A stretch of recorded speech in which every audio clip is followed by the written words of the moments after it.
Jadi bakteri dalam siklus karbon ini perannya ada dua. Bakteri pembentuk senyawa karbon, ada bakteri yang pengurai senyawa karbon, ada dua. Ya. Jadi seperti kita ketahui bahwa karbon itu ada di mana-mana, ya, mulai dari di terestrial atau di permukaan tanah, di atmosfer, di perairan, ya. Kemudian ada dua bentuk, ada karbon dalam bentuk organik, ada yang dalam bentuk anorganik, ya. Kalau organik contohnya seperti karbohidrat, lipid, protein, itu adalah organik. Sedangkan anorganik contohnya misalnya karbonat, kemudian contoh lainnya lagi adalah CO2, ya, itu bukan organik. Jadi sangat banyak sekali karbon, dan di sini ada peran dari bakteri. Tanpa ada bakteri tidak terjadi yang namanya siklus karbon. Tanpa ada bakteri pula tidak akan tersedia berbagai senyawa organik ataupun anorganik yang memang dibutuhkan oleh nanti kehidupan juga oleh makhluk hidup, ya, atau dibutuhkan oleh sistem yang ada di ekosistem yang terbentuk di bumi ini. Ya. Ini gambarannya, ya, mau di atmosfer, mau di dalam perairan, atau malahan di terestrial, itu ada, ya. Yang sekarang yang kita khawatirkan adalah pemakaian karbon secara berlebih, karbon yang memang dibutuhkan sebagai sumber energi untuk kehidupan kita ini. Langsung atau tidak langsung kita berperan pula dalam menyebabkan terjadinya apa yang kalian tahu nggak? Kalau pemakaian karbon berlebih menyebabkan terjadinya apa? Yang kondisi saat ini kita lihat iklim berubah-ubah, tidak tentu, kadang hujan, tiba-tiba panas lagi, hujan lagi, ya. Karena kita mengganggu sistem yang ada di lingkungan, ya, itu salah satu sebabnya, ya, akibatnya itu terjadi yang namanya perubahan iklim atau efek dari gas rumah kaca, ya. Nih contohnya adalah penggunaan batu bara. Kita secara tidak langsung menggunakannya karena kita menggunakan listrik yang sumber bahan bakarnya adalah dari batu bara ataupun dari oil, minyak, dan gas.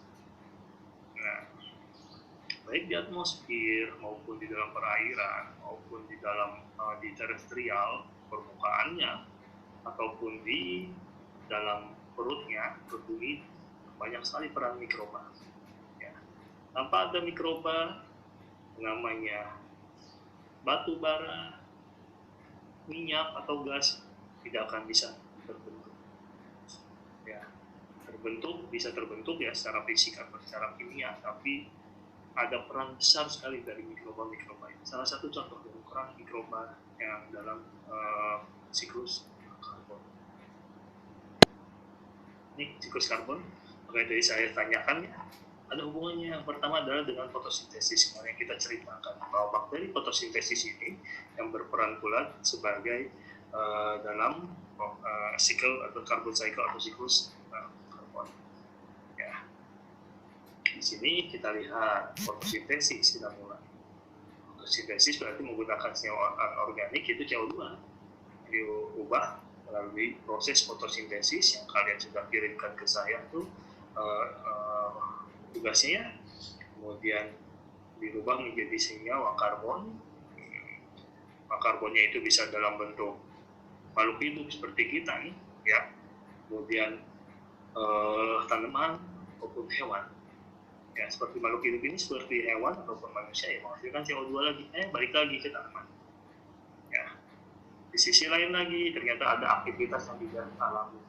Aktivitas tidak alami itu akibat aktivitas industri yang ya tetap aja manusia sebagai nomor satu, sebagai nomor satu lagi, akibat aktivitas manusia dalam untuk industri. Ya, di industri ini banyak dihasilkan CO2 misalnya pembakaran batu bara untuk listrik, atau penggunaan minyak bumi untuk listrik, atau kalian menggunakan BBM untuk kendaraan, ya begitu.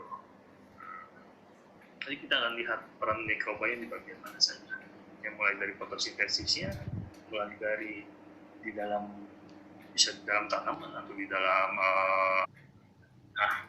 yang dikit lagi itu apa, fototrop dan litotrop. Di sini ada reduksi karbon. Jadi terjadi perubahan dari senyawa sederhana yang anorganik biasanya dirubah menjadi senyawa organik. Kalau fototrop ada kaitannya dengan fotosintesis biasanya, ya, ada kaitannya dengan pemanfaatan cahaya oleh bakteri sehingga bisa dihasilkan suatu senyawa kompleks dari rangkaian atom-atom karbon tersebut. Contohnya kalau di sini ada siloskeletin, di sini CO2 dirubah menjadi glukosa, ya. Kemudian glukosa itu berubah lagi menjadi selulos. Nah, ini akibat dari adanya golongan bakteri pereduksi karbon dari fototrop, ya, baik aerobik atau anaerobik. Ada yang butuh cahaya, ya. Ingat-ingat lagi kemarin, ada aerobik, ada yang butuh udara, maksudnya oksigen. Ada anaerobik yang tidak butuh oksigen. Ada yang memang menghasilkan oksigen, ada juga yang menghasilkan tidak menghasilkan oksigen. Ingat lagi, yang fotosintesis. Kemudian litotrop. Di sini dia tidak menggunakan cahaya sebagai alat bantu untuk mereduksinya. Ya, di sini bisa menggunakan seperti yang kemarin saya sampaikan, ada H2S, ya. Kemudian di sini ada bakteri archaea ini, methanogenik archaea, tapi ini sudah terpisah, ya, dari bakteri. Archaea itu adalah virus tersendiri. Di sini dia akan mereduksi karbon menjadi asetat untuk membentuk metan. So, ini dia ada butuh untuk reseptor elektronnya itu ada bantuan untuk dari cahaya, sedangkan ini adalah dari non cahaya seperti senyawa-senyawa kimia. Siklus oksidasi seperti ini. Jadi terjadi penguraian senyawa-senyawa yang sifatnya kompleks. Nah, di sini bisa sangat dipengaruhi oleh faktor fisik maupun kimia. Artinya bahwa yang bermain ini terutama enzim semuanya, mulai dari yang reduksi karbon ataupun oksidasi karbon ini, enzim yang bermain. Tapi di sini ada pengaruh utama, peran sangat besar sekali ketika oksidasi karbon oleh bakteri. Ini adalah dari faktor fisika maupun kimianya. Jadi faktor fisika itu ada suhu, ya. Kemudian faktor lainnya lagi adalah tekanan. Kemudian faktor kimianya misalnya pH, ya, salah satunya. Atau faktor lainnya adalah sumber makro mikromineral, yang itu sangat berperan besar sekali ketika terjadi proses oksidasi karbon. Nah, di sini ada istilah untuk yang oksidasi karbon ini, ada yang sifatnya kooperatif, ada yang kompetitif, ya. Jadi yang namanya kooperatif itu ada kerjasama. Kalau kompetisi ya terjadi kompetisi. Jadi antar mikroba itu terjadi kompetisi. Contohnya adalah misalnya kooperatif itu adalah saling mendukung. Contoh yang paling mudah, misalnya saya lihat di bawah. Ini ada bakteri A menghasilkan suatu senyawa X, ya. Kemudian ada bakteri B, ini dia butuh senyawa X agar dia bisa menghasilkan senyawa Y. Jadi ada suatu kerjasamanya. Kalau yang namanya kompetitif, berarti A ini sama-sama menggunakan substrat X, ya, yang B-nya juga ini menggunakan substrat yang jenisnya sama. Tapi satu yang nanti asal dihasilkan produk, mungkin produknya bentuknya yang lain, ya, Z, dan satu lagi produknya bisa berbentuk misalnya Q lah, ya. Jadi dia sama-sama berkompetisi seperti itu. Akibatnya apa? Kalau kompetisi akan terjadi saling hasilkan misalnya senyawa antibakteri. Nah, seperti itu. Dia misalnya A ini agar dia bisa terus hidup akan menghasilkan senyawa anti B, ya, agar si B ini tidak banyak menggunakan senyawa X yang memang dibutuhkan oleh A. Oke, di sini ada istilah lagi untuk oksidasi karbon, ada yang namanya organotrop. Organotrop itu berarti adalah pengguna senyawa organik, ya. Ada 3 model, ada yang namanya respirasi aerobik, ada respirasi anaerobik, ada fermentasi fermentasi. Ya, kalau aerobik udah tau lah semuanya ya. Berarti dia butuh oksigen, atau respirasi anaerobik dia tidak butuh oksigen, tapi dia menggunakannya senyawa lain selain oksigen sebagai aktivator elektronnya. Kalau fermentasi dia bisa anaerobik full, tidak ada oksigen sama sekali, atau fakultatif, jadi dia butuh oksigen sedikit. Ya. Dia ada beberapa bakteri yang memang bisa hidup di dua kondisi. Ada yang bisa aerob anaerobik juga. Contoh yang paling mudah adalah misalnya E. coli. E. coli itu bisa aerobik ya, itu anaerobik juga itu ya. Ini contoh adalah oksidasi karbon yang sifatnya kooperatif, jadinya saling mendukung. Jadi saya sampaikan ada dua istilah, ada istilah namanya sintropi. Nah, sintropi itu adalah suatu proses di mana dua atau lebih mikroorganisme yang bekerja sama untuk mendegradasi suatu substrat. Nah, jadi artinya misalnya kalian punya senyawa, saya dulu pernah lagi sebentar. Dani buangnya langsung diplastikin dulu ya, jangan taruh di dalam itu, ambil plastiknya satu nggak apa-apa ya. Jadi di sini contohnya adalah misalnya sama-sama nih senyawa X, tapi digunakan rame-rame ya. Senyawa X ini oleh mikroba A akan dirubah lagi menjadi senyawa sederhana yang misalnya kayak begitu. Kemudian oleh mikroba B ya di sini akan digunakan lagi untuk menjadi senyawa Z dan seterusnya. Jadi terjadi suatu proses konsorsium, suatu proses kerja sama. Contohnya ini kita jadi ingatnya Bu Mega. Bu Mega dulu kerja dengan minyak bumi.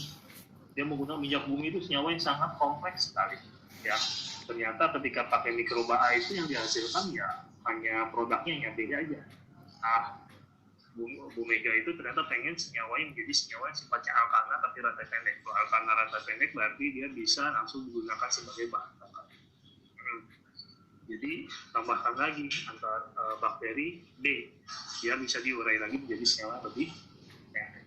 Ya, seperti itu. Kalau nggak ngerti, acung ya. Oke, ini contoh lainnya lagi. Ya.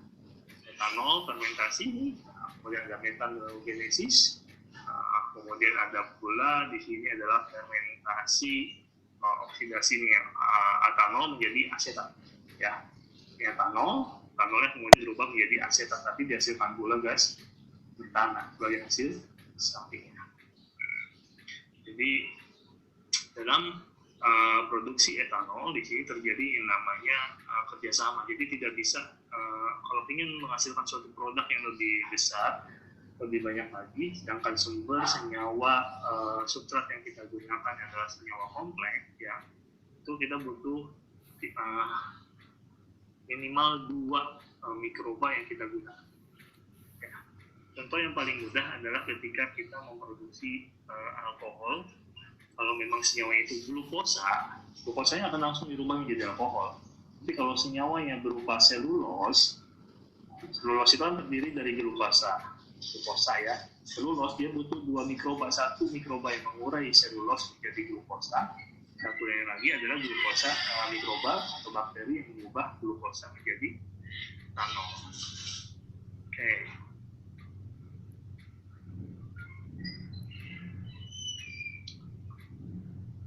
Saya minta tugas lagi ya buat masing-masing kelompok lagi, tolong buat tugas terkait dengan oksidasi karbon yang etanol fermentasi,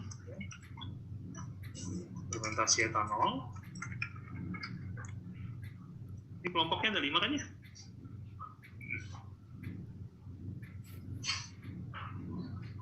Iya Pak, 5. Ada 5, berarti fermentasi etanol 1 lagi terkait dengan metanogenesis ya. Coba cari rangkaian reaksinya plus bakterinya apa aja yang berperan ya, sama ini juga sama ya, rangkaian reaksi plus bakteri.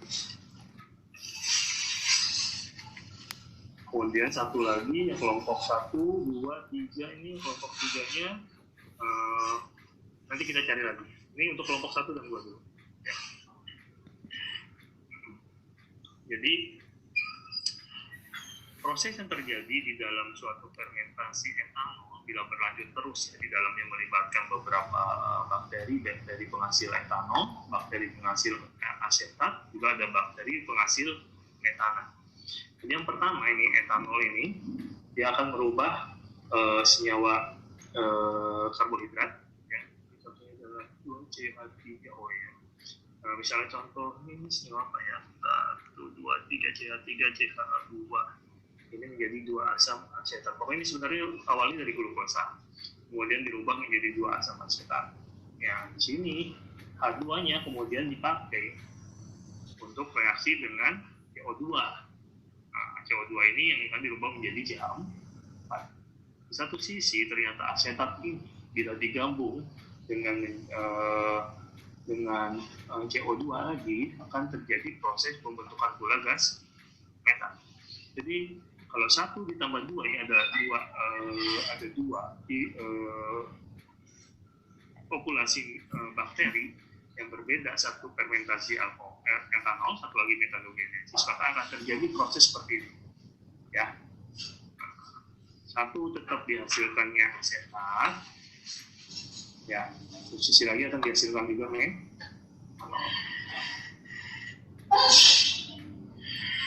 kalau kita lihat di sini 2CH3 intinya ini senyawa karbon sederhana. Coba saya lihat lagi ini apa senyawanya. Jadi biasanya sih senyawanya adalah hasil penguraian dari glukosa. Kemudian kalau dua-duanya digabungnya, bakteri 1 dan bakteri 2 akan terjadi reaksi seperti ini. Ya. Jadi senyawa yang ini ditambah dengan CO2 akan terjadi proses penghasilan metana plus 2 asam asetat. Jadi sebenarnya di dalam sini terjadi namanya kerja sama. Satu yang memang nanti akan menghasilkan asam asetat, satu lagi akan menghasilkan gas metan. Ya, si asetatnya ini mensuplai, yang penghasil asetatnya akan mensuplai hidrogen. Hidrogen yang akan digunakan oleh bakteri satunya lagi yang di 2 ini untuk menghasilkan gas. Kalau masih bingung, tanyakan ya. Kemudian di sini lanjut lagi. Jadi sebenarnya kerjasama atau kooperatif yang terjadi antara korporasi ya, korporat antara bakteri pengoksidasi karbon ini biasanya akan menghasilkan suatu substrat atau biomasa. Ya, di sini contohnya adalah untuk beberapa komponen dari senyawa-senyawa limbah yang di sini ya. Jadi si mikrobial yang biomasnya ini ya, biomasnya ini bisa digunakan untuk menyelesaikan menghancurkan limbah-limbah yang sifatnya organik. Contoh di sini misalnya limbah yang paling sering banyak itu dari industri misalnya tekstil ya. Zat-zat pewarna itu adalah senyawa kompleks organik, itu bisa dirubah menjadi senyawa yang berwarna, menjadi senyawa lagi yang lebih sederhana sehingga terlihat bening, yang kemudian bisa dilepas ke lingkungan. Nah, dicek tidak beracunnya. Contohnya seperti itu. Atau malahan yang terjadi di kemarin ya, yang di Cilacap kemarin. Yang di Cilacap itu ada teman kegiatannya di Cilacap, ternyata dia menggunakan mikroba untuk merubah starch lumpur dari minyak. Jadi minyak kita ini ternyata lebih banyaknya adalah minyak mentahnya adalah impor. Salah satu impornya itu adalah dari Arab Saudi. Jadi dia datang ke kilang yang ada di Cilacap, kemudian didestilasi yang kemudian menjadi bensin yang kalian pakai itu, ya, dari premium sampai dengan yang paling bagus ya. Apa yang paling bagus ya? Di atasnya Pertamax. Itu kemudian ternyata dari proses destilasi ini nggak semua minyaknya bisa diurai. Ada lumpur terendapkan di di dalam kilangnya. Kilang itu misalnya mirip seperti botol lah, seperti aqua galon ya, mirip seperti itu. Di bawahnya itu ternyata ada lumpur. Lumpurnya itu masih bisa diurai kembali menjadi minyak. Dia gunakan bakteri. Bakterinya kemudian dia akan mengoksidasi, akan mengurai ya senyawa-senyawa yang kompleks itu menjadi senyawa yang bisa dipakai sebagai bahan bakar kembali. Itu contohnya. Dan yang dia pakai ternyata bakterinya itu adalah bakterinya impor dari luar lagi. Nggak ditanyakan ya, belum ada ternyata produk dari Indonesia yang dalam negeri yang bisa mengubah starchnya itu dalam waktu 40 hari menjadi minyak.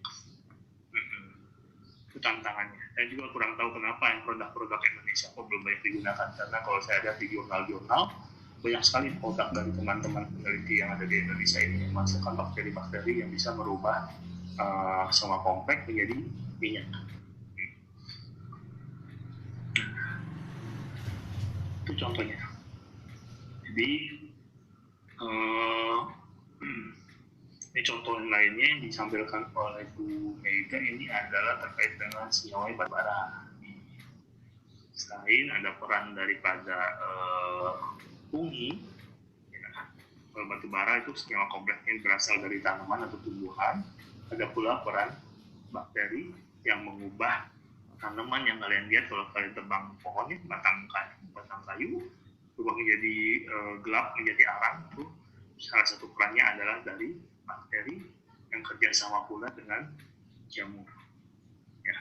Tapi didukung pula oleh kondisi yang ada di dalam perut bumi ini, ada tekanan dan juga ada suhu yang mempengaruhi sehingga membentuk sedimentasi dari bahan organik dari tanah.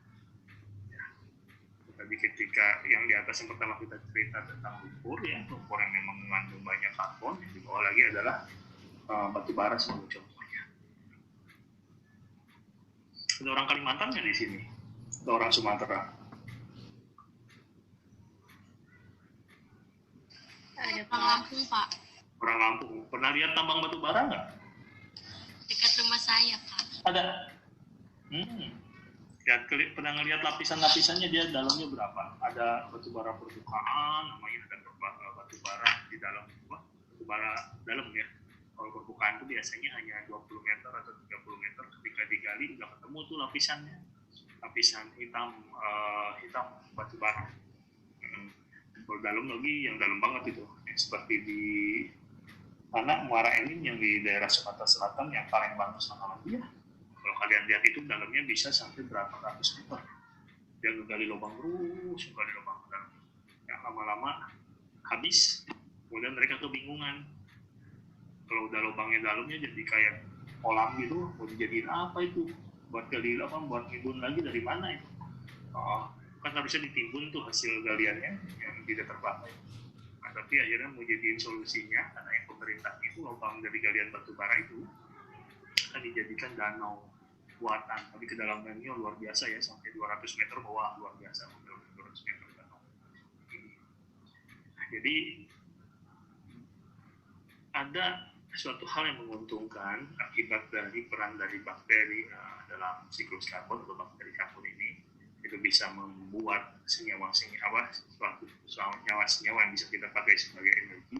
Tapi di sisi lainnya itu yang tidak menguntungkannya itu ternyata si bakteri ini butuh waktu untuk membuat kembali namanya senyawa yang bisa dipakai oleh kita. Ya, antara penggunaan senyawa karbon buat kebutuhan energi manusia dengan pembentukan senyawa karbon oleh mikroba, dan hal ini bisa bakteri ataupun jamur, ternyata butuh waktunya lama. Yang paling bahaya lagi, apalagi kalau yang namanya batu bara atau minyak bumi, ketika digali itu akan terjadi ruang kosong di dalamnya. Sama seperti kita nih, kita sebenarnya banyak menyimpan bencana untuk masa depan. Yang di rumahnya pakai pompa siapa? Pakai sumur, pakai apa namanya? Air tanah. Kalau menggunakan air tanah, kalian harus awet-awet, jangan berlebihan. Ya, karena air tanah ini, saya agak melebar dikit, yang buat mengingatkan aja, air tanah ini adalah fungsinya untuk membuat tanah di atasnya itu dalam kondisi yang stabil. Ketika air tanah kalian pakai berlebih, apa yang terjadi? Air tanah itu ada di rongga di dalam bawah, di dalam tanah kita ya, di bawah ini, di rumah kita, di bawah rumah kita misalnya. Kalau kita ngambil air tanahnya, sumur, kita bikin sumur ke dalam, itu kalau air tanahnya berlebih akan terjadi rongga, nggak ada air. Jadi kejadiannya itu kayak di yang paling ini adalah di California, yang perkebunan almond. Dia udah kehabisan air dari sungai, dia ngambil air tanah secara berlebihan. Apa yang terjadi? Dalam waktu 2 tahun tanahnya itu turun 2 meter. Nah, apa yang terjadi kalau di sekitar kita semua mengambil air tanah yang berlebihan? Lama-lama turun, rumah kita bisa ambles, tiba-tiba bolong di bawahnya. Walau alam jangan sampai terjadi. Jadi jangan berlebihan kalau pakai air tanah ya. Harus ada yang dikembalikan lagi ke dalam tanahnya lagi. Apalagi kalau musim hujannya sebentar, kemudian ternyata di rumah perumahan kita semuanya isinya tanahnya semuanya di semen, nah udah ya susah, tanah kembali lagi. Sama seperti dengan minyak bumi tadi, hasil dari produksi dari mikroba. Itu juga terjadi seperti itu. Kalau minyak buminya diambil, kemudian tidak ada lagi pengisian ruang kosong di dalamnya, akan terjadi tanah amblas nantinya, tiba-tiba bolong aja di tengah-tengah seperti itu.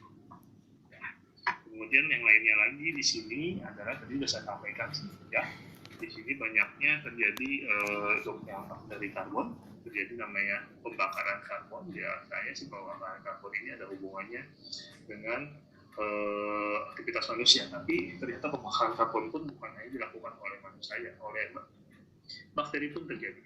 Di sini bakteri biasanya menggunakannya sebagai sumber energi, contohnya adalah glukosa. Glukosa itu adalah sama seperti buat manusia, senyawa yang sederhana yang bisa dimanfaatkan untuk sumber energi awal. Istilahnya kalau di dalam pertumbuhan mikroba biasanya sebagai substrat awal yang akan digunakan oleh bakteri untuk menghasilkan energi, bisa menghasilkan enzim nanti yang dia butuh energi untuk menghasilkan enzim. Nah, itu namanya substrat glukosa. Jadi glukosa ini adalah sebagai bahan bakar yang dia akan dibakar, dan arti dibakar ya, bakar dan kata lain kalau manusia bakar kan oksidasi pakai oksigen ya. Di sini adalah pakai api ya. Kalau di sini ya si bakterinya, glukosa yang dipecah akan menghasilkan yang namanya